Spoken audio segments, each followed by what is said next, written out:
reaffirms President Buhari's commitment to contain spread of COVID-19. Only the most vulnerable will benefit from palliatives. Humanitarian Minister assures National Assembly leadership as ministry takes delivery of food items from strategic reserves.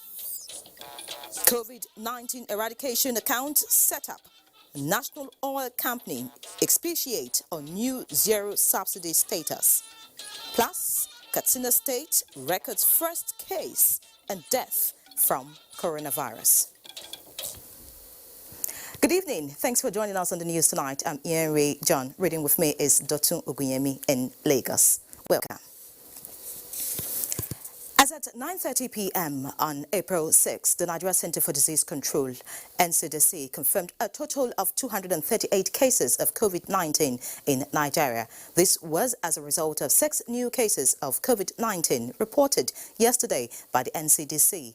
Of the new cases, 2 are in Kwara, 2 in Edo, and 1 each in Rivers and DFCT.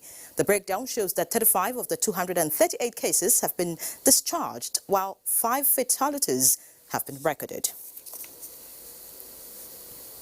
In the meantime, 7 patients who recently tested positive for coronavirus and attended to at the COVID-19 isolation center in Abuja are to be discharged after fully recovering from the dreaded virus.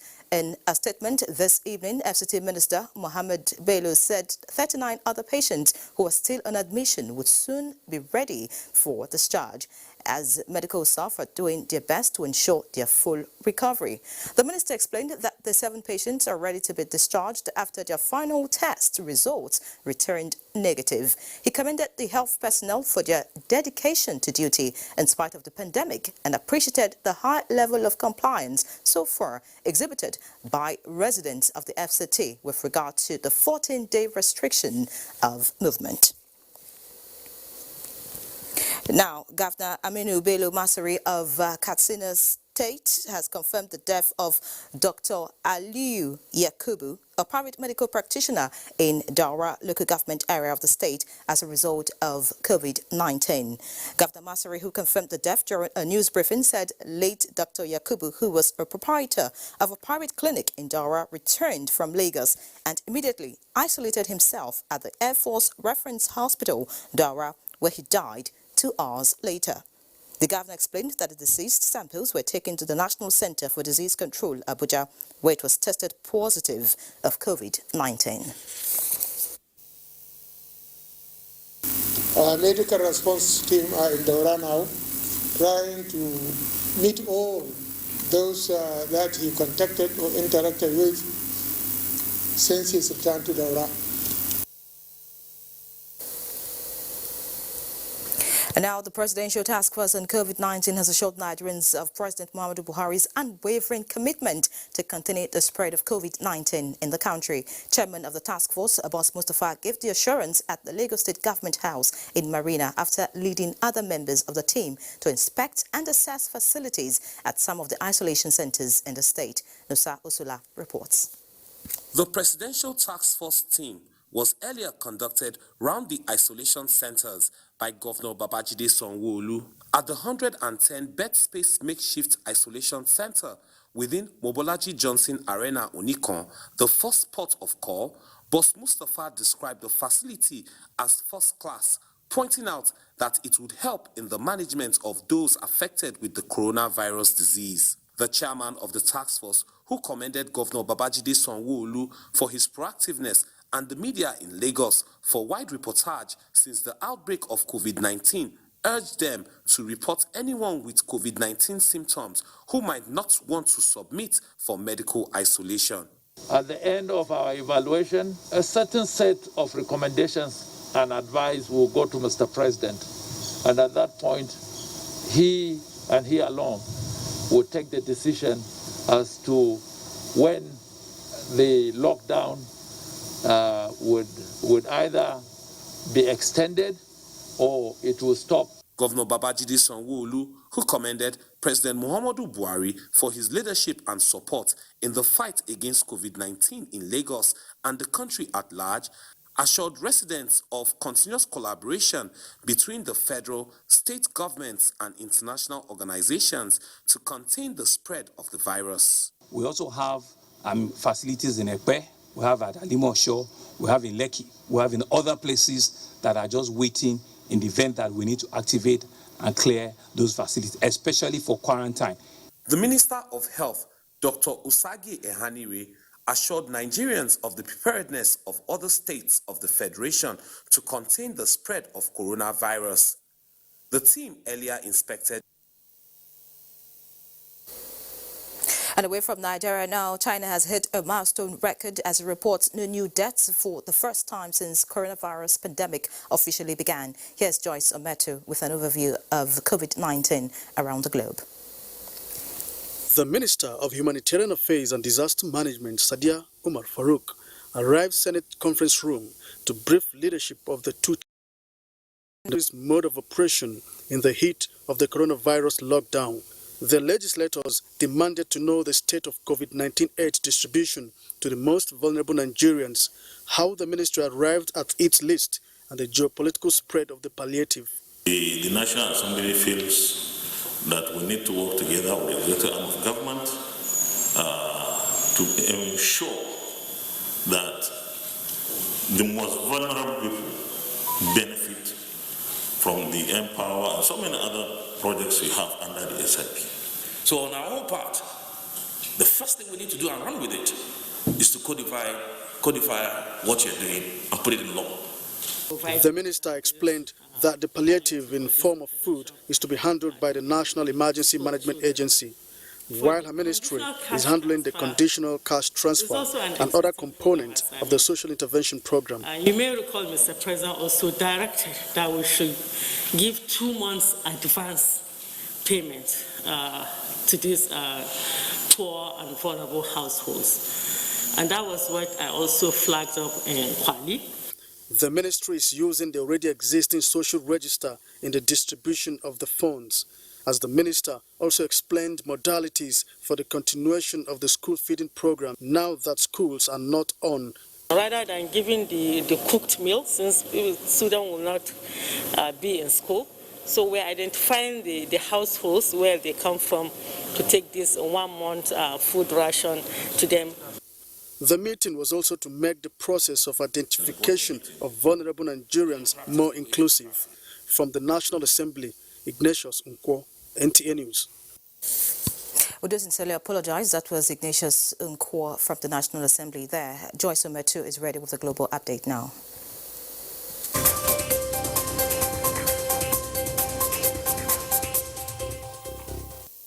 The World Health Organization says it has no blanket recommendation for countries to slow the spread of the pandemic, but urges them not to lift restrictions too early. Data compiled by Johns Hopkins University on April 7, 6 p.m. local time indicates the number of people diagnosed with the virus globally is now 1,374,605. In other news, UK Prime Minister Boris Johnson spent the night in intensive care at a central London hospital after his coronavirus symptoms worsened. Foreign Secretary Dominic Raab has been asked to deputize for the Prime Minister. World leaders have sent messages to Mr. Johnson wishing him well. Let's go to Spain, where there is a slight increase in the daily death toll of coronavirus for the first time in 5 days, as 743 people died overnight, while confirmed cases are 140,510.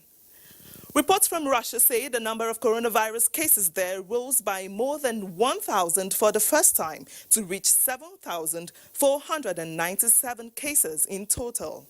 Meanwhile, China's National Health Commission has reported no new coronavirus deaths for the first time since the outbreak. The milestone comes as the country prepares to lift all travel restrictions on Wuhan, the city where the virus first emerged. The government is under scrutiny as to whether it is underreporting its figures. And news from Japan say the Prime Minister has declared a state of emergency in Tokyo, Osaka, and 5 other regions in the country. The state of emergency will kick in on Wednesday and it will last about a month. In Africa, out of the 54 countries on the continent, 52 have officially recorded cases of coronavirus.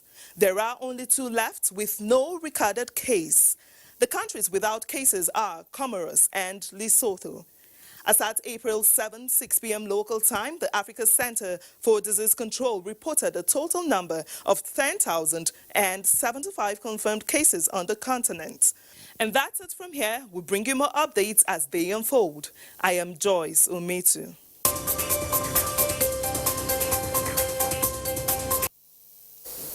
Now back home, the Federal Ministry of Humanitarian Affairs and Disaster Management says only the vulnerable will benefit from the 70,000 metric tons of food items released by the federal government. The Minister, Sadia Umar Farouk, clarifies this as the ministry takes delivery of the food items from the Federal Ministry of Agriculture and Rural Development in Mina, Niger State. Musa Babaliu reports.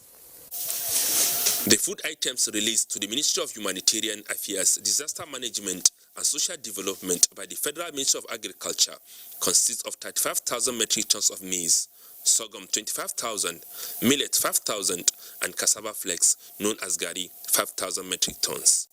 They are meant for distribution to Lagos, Ogun, and the FCT as a palliative measures to cushion the effects of COVID-19 lockdown directives in the 3 areas. The warehouse here located in Mina, Niger State capital, is housing more than 25,000 metric tons of assorted food, including gari, maize, and sorghum. Out of the figure, 12,500 metric tons will be handed over to Ministry of Humanitarian, Disaster Management, and Social Development for on distribution. We have 10,000 of maize and 2,500 of gari, and these are going to. Part of it will be going to at least the 3 frontline states.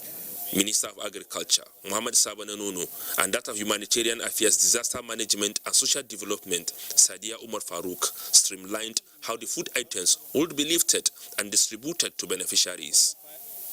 They agreed that Mina Center should serve Lagos, while that of Lafia would be moved to Abuja, and Ogun State will get its own delivery from other centers. Mina being a fairly centralized place, from here we intend to move gari into Lagos and Ogun State. Maize, NEMA will determine when it is going to moved. NEMA is in charge of the logistics to distribute these items to the populations that are affected by the lockdown. 25% of the population of the state, those are the ones that we are going to reach out to. And these are mostly the vulnerable in the states. The director in charge of strategic food reserves says all the food items are being transported concurrently from all the centers. From Mina, Niger State, Musa Baba Aliyu, NTA News. Meanwhile, the federal government has set up a COVID-19 eradication support bank account for proper coordination of various financial donations in an effort to ensure transparency and accountability. The Accountant General of the Federation, Ahmed Idris, explains that 5 commercial banks have been designated for this purpose, and the funds will be released to the Presidential Task Force on Control of COVID-19. According to the exigencies of demand, he commends individuals and organizations that have supported the federal government so far and urged good-spirited individuals and organizations that wish to support the government to pay into the designated bank accounts. FGN COVID-19 Eradication Support Account, Zenith Bank, account number 101-723-1692. Access Bank account number 138-540-0542.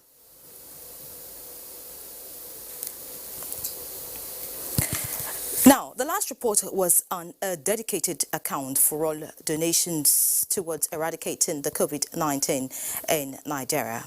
Joining me now in the studio to expatiate on the contribution of the oil industry is the Group Managing Director of the Nigerian National Petroleum Corporation, Malam Malikiari. Many thanks for joining us, sir. Thank you very much. All right, so let's begin. We've seen the oil industry reel out some interventions towards containing the spread of COVID-19 in Nigeria. Could you expatiate on some of these measures, please?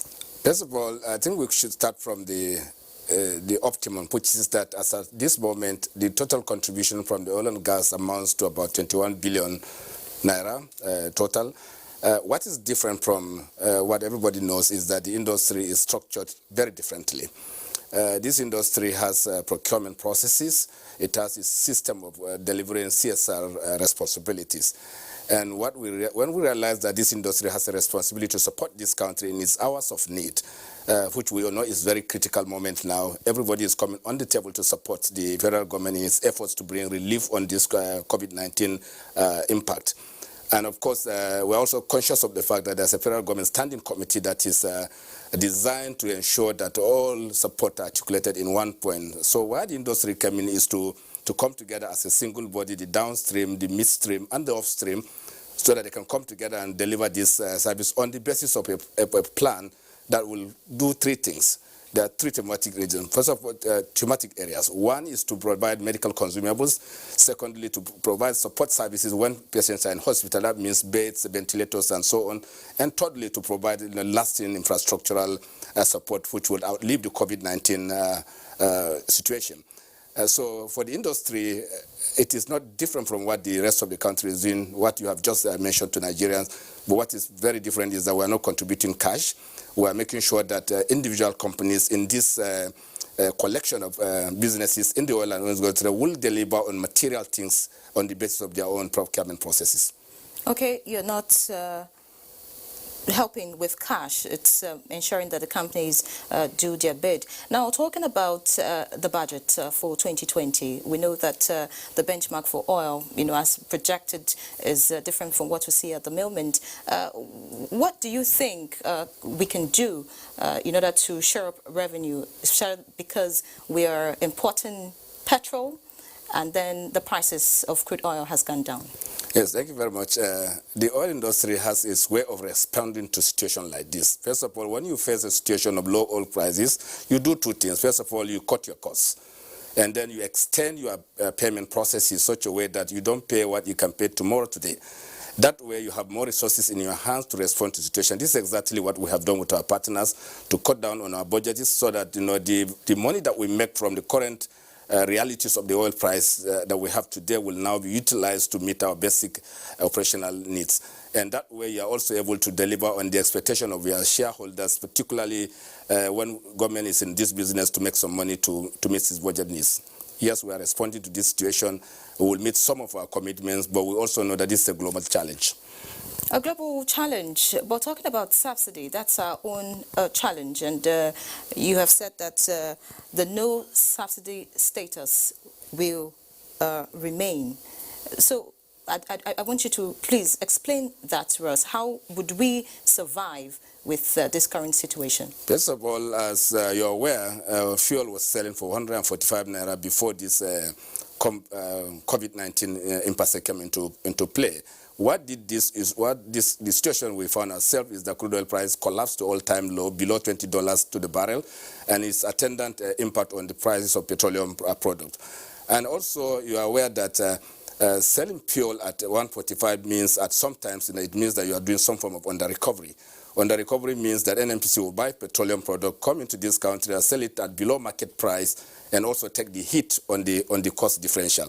What we have done today is to introduce a system where that under-recovery will vanish so that the market forces will come into play, such that at the end of the day, Nigerians will benefit from the enormous resources that amount in petroleum product supply mechanism.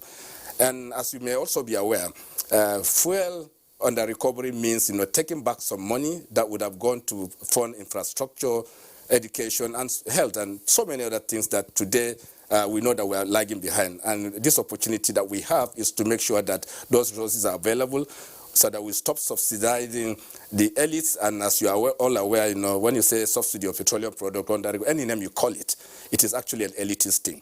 And what elites benefit from it is elites that have SUVs, is elites that have keep 3-4 cars in their houses, and ultimately the ordinary man, the ordinary Nigerian doesn't benefit from this. And we think that this is the perfect time for us to make sure that these benefits come to the ordinary man, and not for the elites. All right, thank you so much. The GMD of the NNPC there talking to us about COVID-19 and how the oil industry can actually make sure that the economy is stable. Moving on now, President Muhammadu Buhari has sent a message of compassion and solidarity to the British Prime Minister Boris Johnson, wishing him quick recovery and restoration to full health as he battles with COVID-19. In a statement by the Senior Special Assistant to the President on Media and Publicity, Garba Shehu, President Buhari praised for the British leader and Britons as they battle the devastating effects of the coronavirus pandemic. President Buhari praised that the Prime Minister will recover soon and be well enough to resume the leadership of his country at this most trying time in global history. It's time for a break. More on the...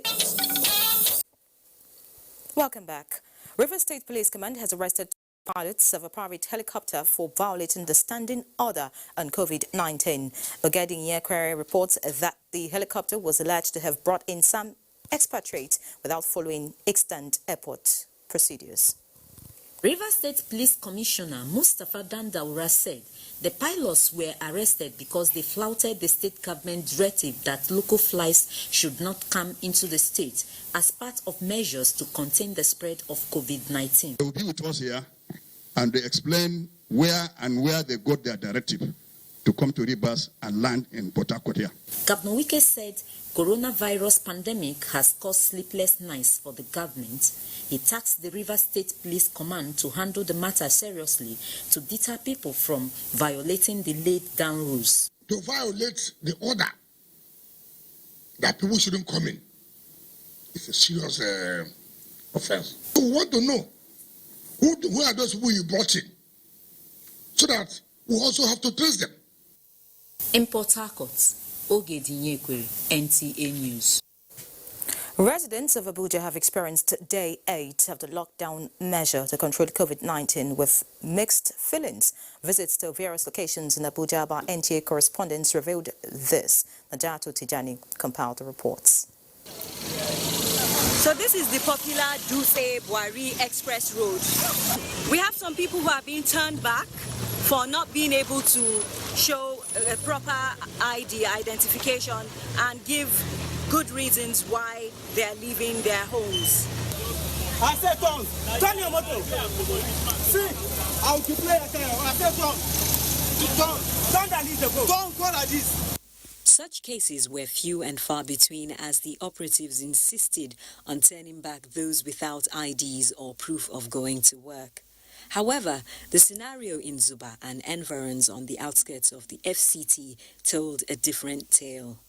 In Gwagwalada, correspondent Doyin Dia observed business as usual in some areas. Instead of sitting at home, I just say, let me stroll around. Are you not afraid of the dangers? I am afraid, but with God, all things are possible. In Otako, Abubakar Usman Akwanga observed background activities of commercial drivers is still ongoing with the entry and exit gate shut down, an indication that there may not be anything serious probably going on right inside the premises. Meanwhile, Uyeyemi Ajayi, who visited Mechanic Village, a hub for motor spare parts and repairs in Apo, reports that there was full compliance. Generally, aerial views obtained from NTA drones showed skeletal movement in compliance with the directives. The federal government has continued to urge citizens to adhere to lockdown guidelines to contain COVID-19. Najatu Tijani, NTA News. And in Sokoto State, with the list of measures put in place, complemented by facilities in preparation for eventualities, Sokoto State has been proactive and vigilant in its bid to curtail the spread of COVID-19 in the state. Musa Abubakar visited one of the facilities and now reports. At the face of COVID-19 pandemic, ventilators like this is the state's line of defense and most valuable life-saving assets.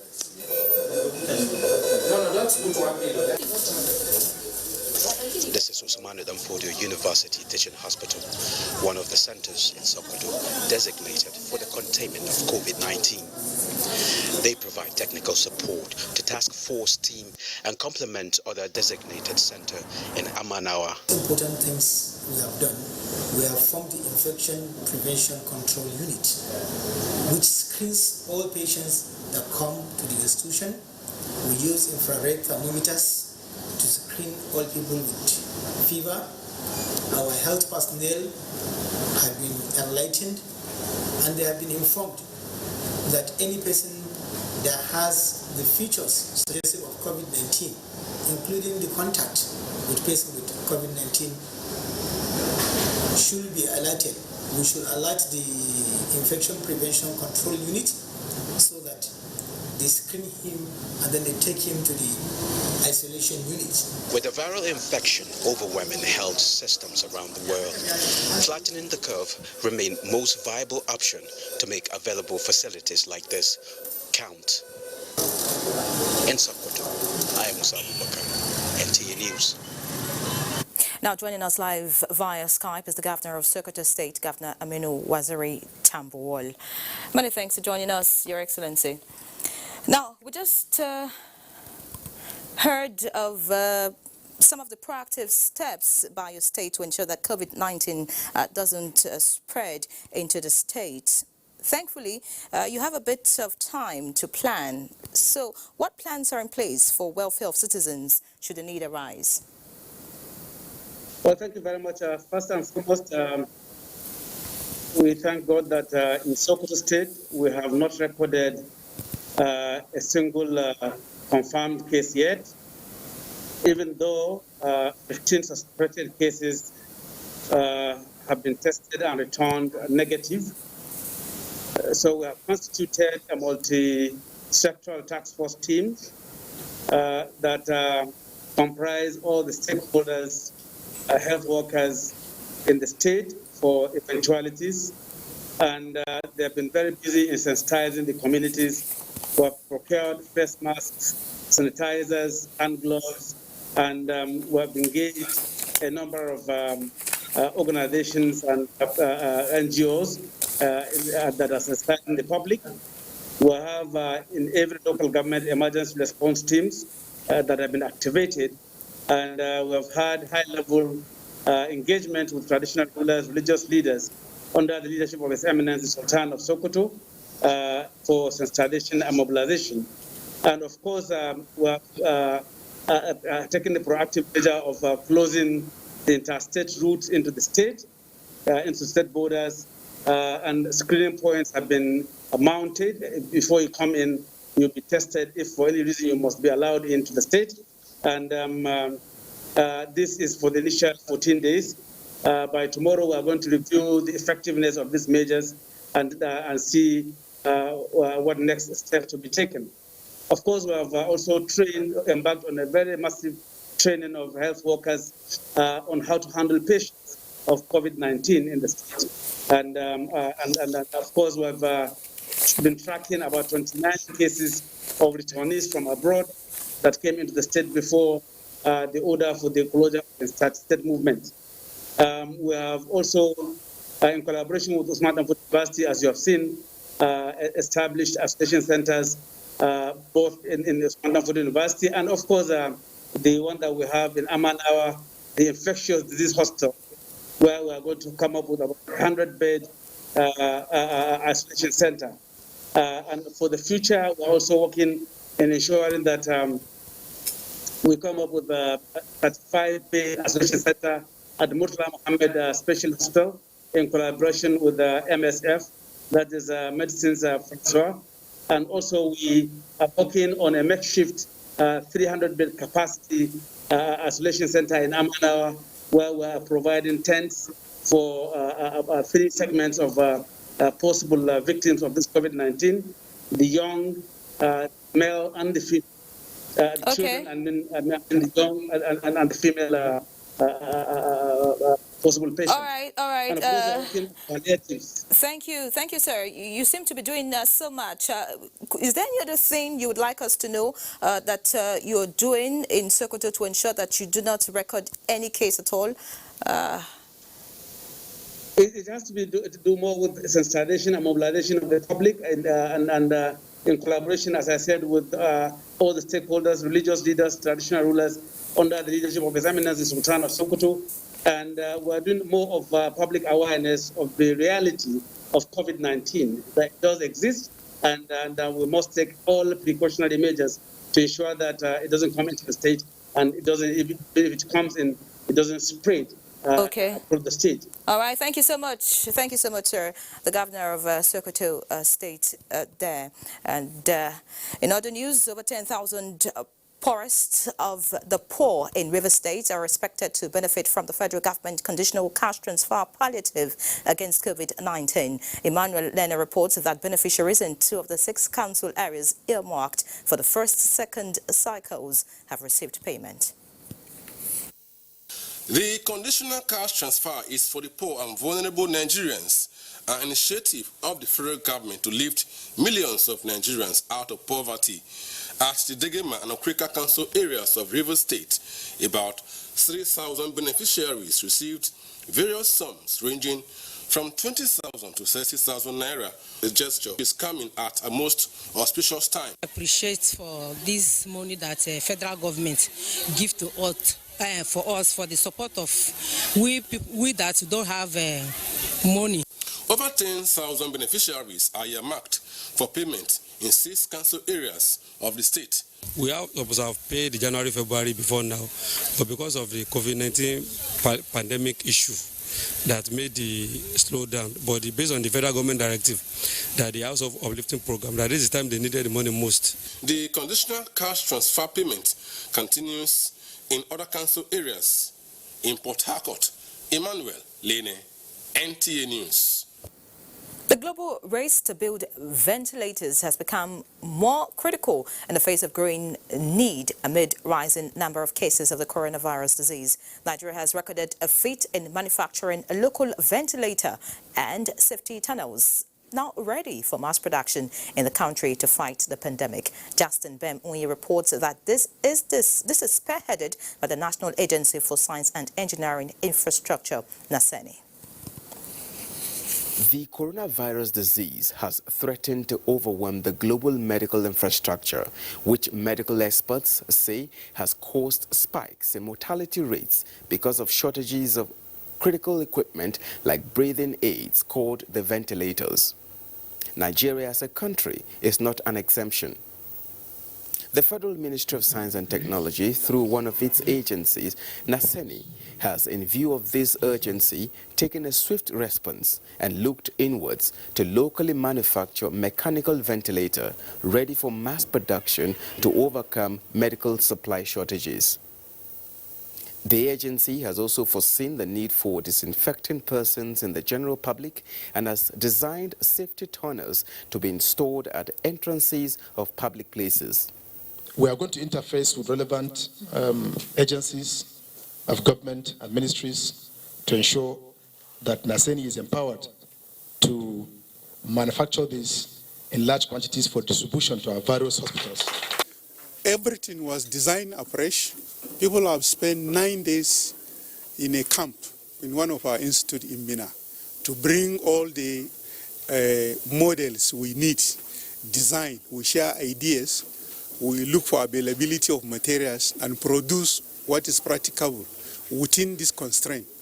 The NASENI O-shaped tunnel with presence sensors can disinfect 450 persons per hour with 5 to 8 seconds for spray on an individual. Also ready for mass production are the NASENI disinfectant delivery device on tricycles, Hilux vans, and the environmental disinfectant blower. In Abuja, Justin Bem-Unyi, NTA News.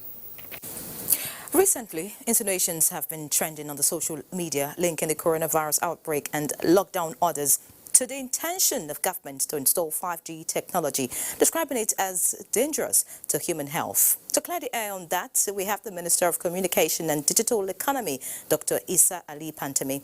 It's good to have you with us, sir. Thank you. Thanks for having me. All right, from across the world, there have been one video after the other on the 5G. What is this about and how is it related to the coronavirus pandemic? Thank you very much for asking this question. As you know, the administration of President Muhammad Buhari, GCFR, is all about protection of lives and property as in the Constitution 1999 as amended under Section 43 and 33 as well. So it is because of this, any decision we will take, we believe that the protection of lives and property should be our own priority. Secondly, as you said, there are some clips going around, particularly online. I just want you to understand that as a government, we don't take decision based on speculation or conspiracy theory or confusion theory. We only take decision based on credible research, facts and figures at our disposal. So whatever comes to us, usually we look into it. What has been going through online, there is nothing like that from World Health Organization or from International Telecommunications Union. It's just a concoction of people online sending. We don't have any credible research at our disposal that will compel government maybe to look into it in another direction. I'm going to ask you directly, Minister, do we have 5G in Nigeria? We don't have 5G in Nigeria. As it is now, we don't have 5G in Nigeria. The entire country, 36 states plus FCT, there is no 5G. However, we are reviewing to see whether we need it in the future or not, but we don't have it as it is in Nigeria. There is no 5G in any part of the country. So in the future, should the technology come in, should Nigerians be worried? Yeah, what is important for you to know, 5G has been in many countries. It's there in the US, it's in the UK, it's in South Korea, it's in Japan, it's in Germany. When you come to Africa, we have 5G now in South Africa, we have 5G in Lesotho. As I'm talking to you now, Lesotho has 5G, but they don't have one case of coronavirus. Only 2 countries in Africa do not have any case of coronavirus. One of them is Lesotho, and Lesotho have 5G, but they don't have any problem of coronavirus. Secondly, is Comoros. These are the only 2 nations in Africa. So because of this, as a government, whatever we want to import or we want to approve, as it is in Nigerian Eradication Act 2003, under Chapter 3, Part 1 and 2, we don't just rush in doing things. We always partake in study. We started studying 5G critically on 25th November 2019, in which we did demo trial study. And from that time, we have been studying all allegations against 5G, but we don't rely on speculation, as I said earlier. We just always listen to the saying of experts. And it is because of this at this juncture. I always advise people, if you don't have knowledge or it's not your area. Thank you so much, Dr. Pantami. We seem to be having some hitches there with the signal. And I have Dotun in Lagos. He would bring our next set of reports. Hello, Dotun. Thank you, Ayere. Healthcare services around the globe are becoming overwhelmed by the coronavirus pandemic. As a way of ensuring that the country scales through the hurdles unscarred, corporate organizations are rendering assistance in the area of medical equipment to ensure that Lagos State and Nigeria as a whole are safe. The Nigerian Maritime Administration and Safety Agency has joined the vanguard by donating intervention facilities. Michael Olaleye reports. Lagos, the city that never sleeps, now devoid of its usual trademark, traffic. That is the magnitude of the coronavirus, which the total lockdown is effectively containing. Beyond these measures, agencies and organizations are intensifying contributions towards keeping the unseen enemy at bay. This donation of 2 fast intervention vessels is to fast-track mobility and treatment of residents of Lagos living at coastal community, since no vessel can go to the anchorage. This will surely go a long way, and it will form part of our coordinated effort to actually fight and win this pandemic. Mobility tends to be the priority, as buses and ambulance are part of the facilities donated to speed up the fight against COVID-19. Aside keeping social distance and observing NCDC regulatory guidelines, use of disinfectants is gaining momentum as one of the means of containing the virus, hence the donation of this truck for fumigation. Whenever there is need, we will now go for additional donations and contributions. We are all outside, to ensure that we are part of the strategy to bring these things down.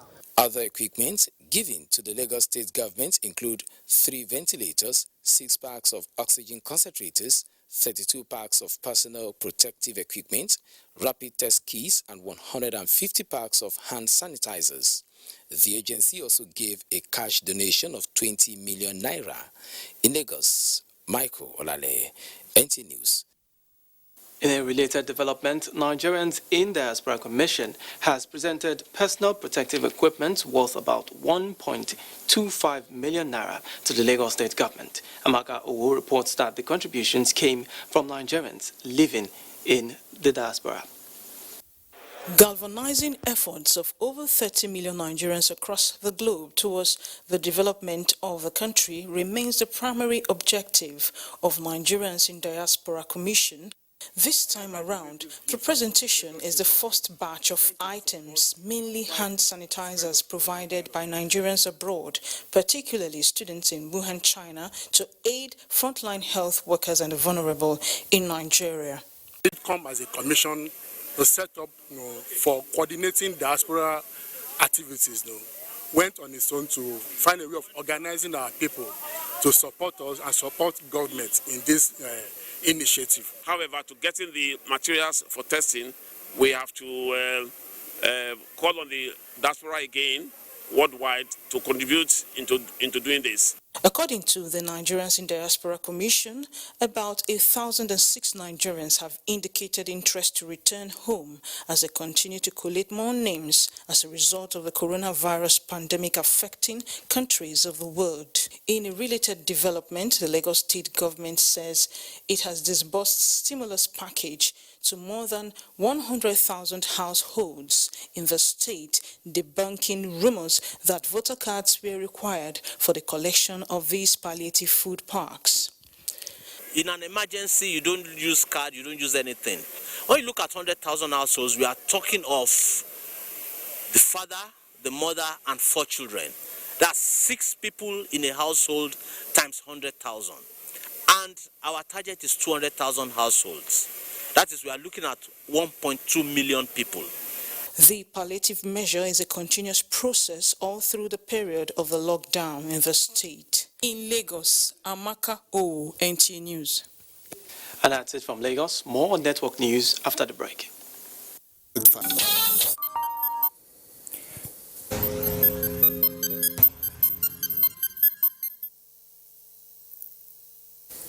Report just in says 16 new cases of COVID-19 has been confirmed in Nigeria. Of the new cases, 10 are in Lagos, 2 in the FCT, 2 in Oyo, 1 in Delta, and 1 in Katsina. These new cases brings the total number of confirmed cases to 254. 44 out of the number have been discharged and 6 fatalities recorded. We have Mohammed Maiduguri now to bring us more interventions to contain COVID-19 in Nigeria. Mohammed. Thank you, Henry, and welcome to Maiduguri.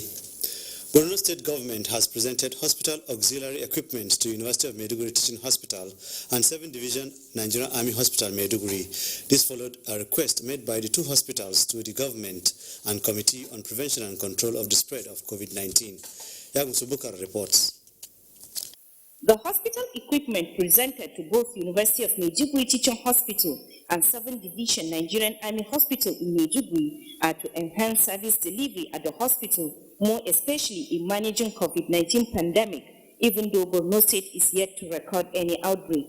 Dr. Sani Ibrahim, Deputy Chairman, Medical Advisory Committee in charge of medical services, expressed gratitude to Borno State government for the provision of the medical items and appreciated government for building 1,000-seat capacity hall at the hospital, giving assurance that the equipment presented will go a long way in managing the COVID-19 pandemic in the state. Borno State Health Commissioner Dr. Saliu Koyebra appealed to Health Technical Working Group to follow administrative due process should there be any outbreak of the pandemic in the state. We will also be inviting you very soon as we take delivery of some other items and consumables that are on their way, and we will be able to hand over this to you again. Plans and strategies put in place in case of any outbreak have been reviewed and discussed with emphasis on the need to redouble effort towards the preventive measures being taken for the control of the spread of the virus and never relent. In Maiduguri, Yagum Subkar, NTA News. Members of Borno State House of Assembly have pledged to donate 50% of their 2-month salaries to support the state government in its efforts towards curbing the spread of coronavirus pandemic in the state. Speaker of the House, Abdulkarim Lawan, announced this when he led other members on advocacy visit to the High-Powered Response Committee on preventive measures taken against the spread of COVID-19 at the Government House, Maiduguri. Amina reports. The Speaker commended Borno State government for putting all necessary measures in place for the prevention of COVID-19, especially setting up of the high-powered response team under the chairmanship of the Deputy Governor. Abdulkarim Lawan said, as representatives of the people and lawmakers, they felt it is pertinent to show empathy and concern for the welfare of the citizenry, hence the need to make the sacrifice. The Speaker commended the high-powered response team for the sensitization campaign embarked at strategic locations as well as entry points to the state capital and called on the general public to abide by all the safety regulations for the prevention and control of the dreaded virus. The State Deputy Governor, who is also the chairman of the response team for the prevention of COVID-19, expressed appreciation to the State House of Assembly members for the sacrifice made to support the state government in the prevention of the pandemic, which he said is a clear indication they are truly representatives of the people. The Deputy Governor said it is not the amount of the donation that matters, but the spirit behind it, and assured them of continued partnership with the committee in the prevention of coronavirus pandemic. He called on other political office holders to emulate the good gestures done by members of the State House of Assembly. In Maiduguri, Amina, NTA. That is it from Maiduguri. Is back to Henry. Many thanks, Mohammed. Let's go for a short break. His younger brother, the president says he's deeply touched by the demise of the Galadima Wamako, who was a very dedicated community leader, and prays Allah to forgive his shortcomings and reward his good deeds. The president also prays that Allah comfort the family of Senator Wamako at this difficult moment of grief. Similarly, the president also sent his condolences to the government and people of Kano State over the death of Alhaji Aminu Ibrahim, a renowned chartered accountant.